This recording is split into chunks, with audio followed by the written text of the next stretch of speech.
തമിഴ്നാട്ടിലെ തിരുപ്പുറം കുണ്ട്രം ദീപം നിരാഹാരവുമായി ബന്ധപ്പെട്ട പ്രതിഷേധങ്ങൾ കനക്കുകയാണ്. അതിനിടയിൽ തമിഴ്നാട്ടിൽ നിന്ന് വളരെ മനോഹരമായ ഒരു കാഴ്ചയും വാർത്തയും പുറത്തുവരുന്നു. കുന്നിൻ മുകളിലുള്ള ദർഗയിൽ സന്താനക്കൂട് ഉത്സവമാണ്.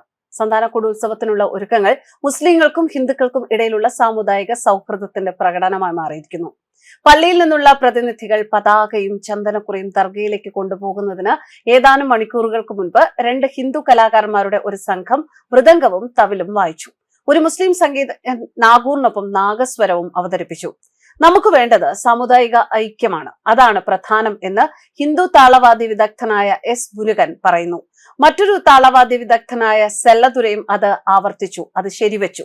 കുന്നിൻ മുകളിലുള്ള ദർഗയ്ക്ക് അടുത്തുള്ള തൂണിൽ ദീപം തെളിയിക്കണം എന്ന ആവശ്യത്തോട് പ്രതികരിച്ചുകൊണ്ട് പള്ളിയിൽ തവിൽ വായിച്ച മീനാക്ഷി സുന്ദരത്തിന്റെ വാക്കുകൾ ഇങ്ങനെയാണ്: എന്റെ കാഴ്ചപ്പാടിൽ ഇതൊരു സമത്വ ദീപമായിരിക്കണം, ഒരു സമത്വ ദീപം വേണം. പള്ളിയുടെ പതാക വഹിക്കുന്ന അലങ്കരിച്ച രഥം വലിക്കുന്ന 2 കാളകളെ ഒരു ഹിന്ദു കുടുംബം അയക്കുന്നതാണ് ആചാരത്തിന് മറ്റൊരു മാനം നൽകുന്നത്. കാളകളെ കൊണ്ടുവന്ന ഹിന്ദു മനുഷ്യൻ പറയുന്നു, 8 വർഷമായി ഞാൻ ഇത് ചെയ്യുകയാണ്. ഇതിനു മുൻപ് എന്റെ കുടുംബം ഈ ആചാരത്തിന്റെ ഭാഗമായിരുന്നു.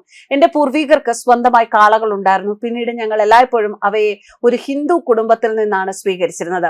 തിരുപ്പുറം കുണ്ട്രം ക്ഷേത്രത്തിനടുത്തുള്ള തെരുവുകളിലൂടെ കാളകൾ വലിക്കുന്ന അലങ്കരിച്ച വണ്ടി നീങ്ങുമ്പോൾ ഏകദേശം 25 മുസ്ലിങ്ങളുടെ ഒരു ചെറിയ സംഘം പോലീസിന്റെ അകമ്പടിയോടെ പതാക ഉയർത്താൻ കുന്നിലേക്ക് നടക്കും. സന്താനക്കൂട് ഉത്സവത്തിനായുള്ള അലങ്കരിച്ച പള്ളിരഥം വലിക്കുന്നത് പരമ്പരാഗതമായി ഒരു ഹിന്ദു കുടുംബം നൽകുന്ന കാളകളാണ്. അതേസമയം ദർഗ ആഘോഷങ്ങൾ ആരംഭിക്കുന്നതിന് തൊട്ടുമുൻപ് ദർഗയ്ക്ക് അടുത്തുള്ള തൂണിലേക്ക് പ്രവേശനം ആവശ്യപ്പെട്ട് തിരുപ്പുറം കുണ്ട്രത്ത് പ്രതിഷേധിച്ച 50 പേരെയും പോലീസ് കസ്റ്റഡിയിലെടുത്തു. ഹിന്ദുമുന്നണി, രാഷ്ട്രീയ സ്വയം സേവക സംഘം തുടങ്ങിയ പ്രേരിത സംഘടനകളാണ് ഈ ഭിന്നത സൃഷ്ടിച്ചത് എന്നാണ് പള്ളി മാനേജ്മെന്റ് പറയുന്നത്.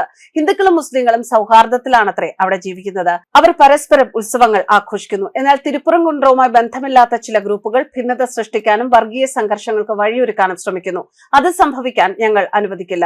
ഹസ്രത്ത് സുൽത്താൻ സിക്കന്ദർ ബാദുഷാ, പള്ളിയുടെ സെക്രട്ടറി എം ആരിഫ് ഖാൻ പറയുന്നു. മറ്റൊരംഗം പറഞ്ഞു, ഈ ചോദ്യം ഇവിടെ ഉദിക്കുന്നില്ല. കഴിഞ്ഞ 100 വർഷത്തിലേറെ ദീപം കത്തിക്കുന്ന സ്ഥലം അഹാമ നിയമങ്ങൾ അനുസരിച്ചാണ് മുന്നോട്ട് പോകുന്നത്. ഈ പാരമ്പര്യം മാറ്റാൻ പാടില്ല എന്നും ക്ഷേത്ര മാനേജ്മെന്റ് വിശ്വസിക്കുന്നുണ്ട്.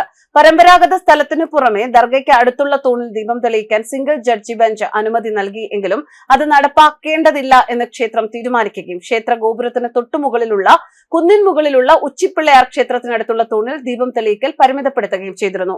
ക്ഷേത്രം HRC വകുപ്പ്, സംസ്ഥാന സർക്കാർ, പോലീസ് എന്നിവർ ഇതിനെതിരെ അപ്പീൽ നൽകി. 2 ജഡ്ജിമാരുടെ ബെഞ്ച് വാദം പൂർത്തിയാക്കി ഉത്തരവുകൾ മാറ്റിവെച്ചു.